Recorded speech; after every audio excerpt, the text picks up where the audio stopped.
ஸ்டாலின் அவர்கள் இப்படி ஒரு கண்டிஷன் போட்டதுனாலதான் ராகுல் அவரு சம்மதம் சொன்னாரா? 21 கட்சியோட மெகா கூட்டணி அமைஞ்சிருக்கு. தமிழக சட்டமன்ற தேர்தல் களமே பயங்கரமா சூடு பிடிக்க போகுது. 2026 தமிழக சட்டமன்ற தேர்தல் களம் சூடு பிடிச்சிருக்க நிலையில தமிழக வெற்றி கழகத்தோட வரவால் நிலவிய அரசியல் குழப்பங்களுக்கு இப்ப முற்றுப்புள்ளி வச்சிருக்காங்க.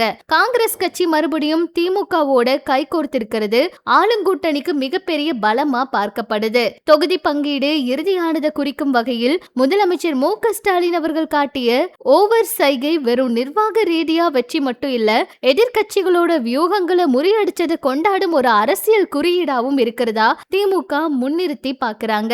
அது மட்டும் இல்லாம 21 கட்சிகளோட ஒரு மெகா கூட்டணியை உறுதி செஞ்சிருக்காங்க.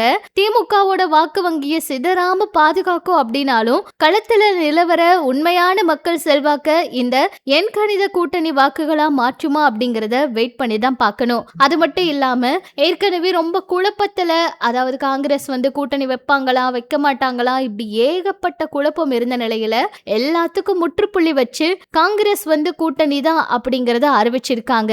இதுவே அவங்களுக்கு மிகப்பெரிய பலமா பார்க்கப்படுது. சொல்ல போனா காங்கிரஸ் தாவேகா கூட சேர போறாங்க, இனிமேல் திமுக கூட சேர மாட்டாங்க, அவங்க நல்ல முடிவு எடுக்க போறாங்க அப்படின்னு எல்லாம் இத பத்தின எத்தனையோ செய்திகளை பரப்பி விட்டாங்க. கடைசி வரைக்கும் தாவேகா கூட தான் பேச்சுவார்த்தை நடந்துச்சு அப்படின்லாம் சொன்னாங்க. எல்லாத்துக்குமே முற்றுப்புள்ளி வச்சு எப்பவும் திமுகவும் காங்கிரஸும் பிரியாது அப்படிங்கறத உறுதிப்படுத்தி இருக்காங்க. அதனாலதான் முதலமைச்சர் மு.க. ஸ்டாலின் அவர்கள் காமிச்ச அந்த செய்கையும் சமூக வலைதளத்துல பயங்கரமா வைரலாச்சு. எல்லாமே ஓவர் அப்படிங்கிற மாதிரி அவர் சொல்லி இருந்தாரு.